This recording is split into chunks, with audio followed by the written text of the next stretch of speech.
공직선거법 위반 혐의로 기소된 이재명 민주당 대표 항소심에서 검찰이 1심과 마찬가지로 징역 2년을 선고해달라고 법원에 요청했습니다.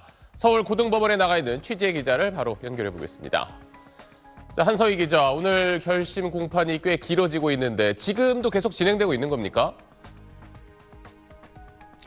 네, 이재명 민주당 대표의 공직선거법 위반 혐의 항소심 결심 공판은 5시간 40여 분간 진행되고 있는데 이제 곧 마무리될 걸로 보입니다.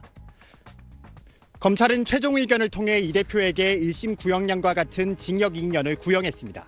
검찰은 오로지 당선을 위해 전 국민을 상대로 반복적으로 거짓말을 해 사안이 매우 중대하다며 지위 고하를 막론하고 엄중한 처벌이 필요하다고 지적했습니다.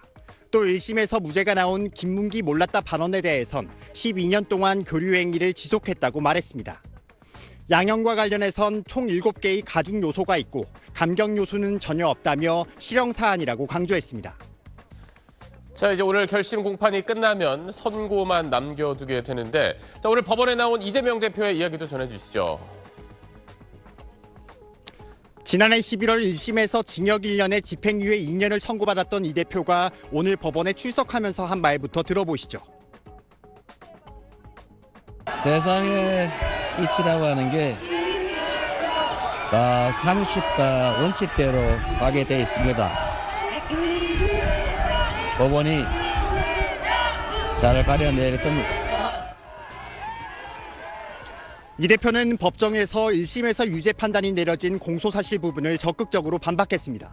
먼저 대장동 개발 사업 실무 책임자였다가 숨진 고 김문기 씨와 성남시장 당시 호주 출장 중에 골프를 쳤지만 부인했다는 혐의에 대해선 골프를 쳤는지는 확신하지 못해 사진이 조작된 것이라고만 한 것이라고 말했습니다.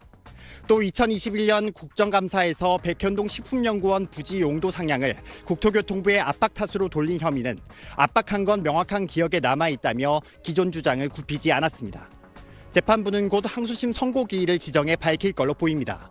지금까지 서울 고등법원에서 전해드렸습니다. 2021년 10월 경기도지사였던 민주당 이재명 대표는 성남시장 시절 백현동 식품연구원 부지 용도 변경 특혜 의혹에 대해 이렇게 해명했습니다.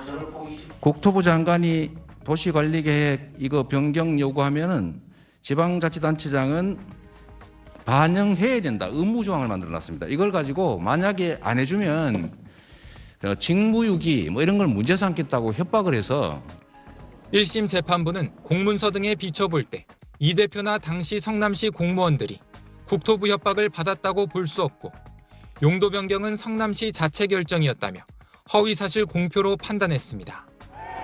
이 대표 측은 2심 공판에서 해당 발언은 총리실 등이 보낸 공문에 대한 설명으로 당시 중앙부처와의 관계, 분위기를 설명한 것에 불과하다고 주장했습니다.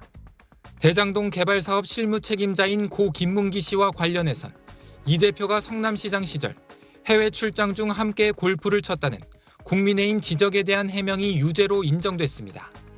국민의힘에서 마치 제가 골프를 친 것처럼 사진을 공개했던데 단체 사진 중에 일부를 떼내가지고 이렇게 보여줬더군요. 조작한 거죠.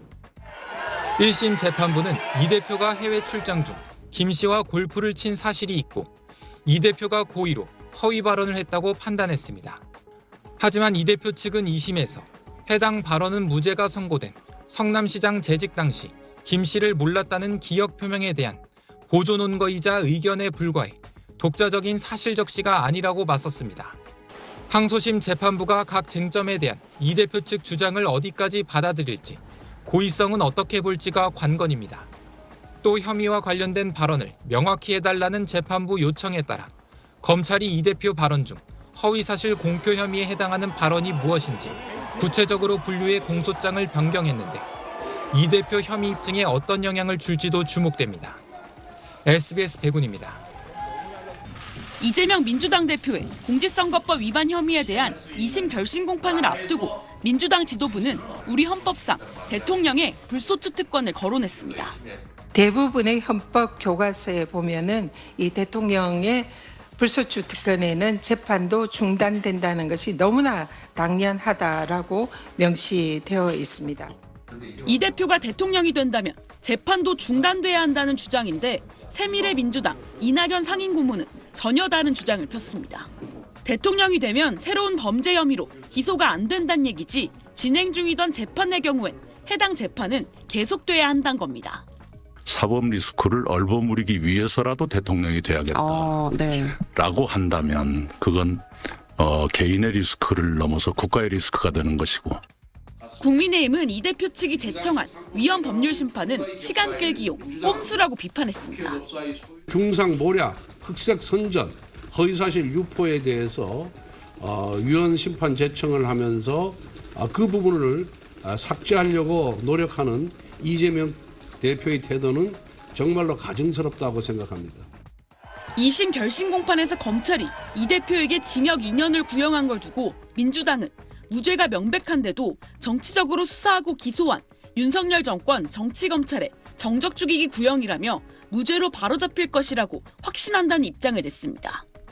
반면 국민의힘은 당연하고 상식적인 구형이라며 법원이 최대한 빨리 결론을 내려 사법적 단죄가 이뤄져야 한다고 목소리를 높였습니다. SBS 한소희입니다.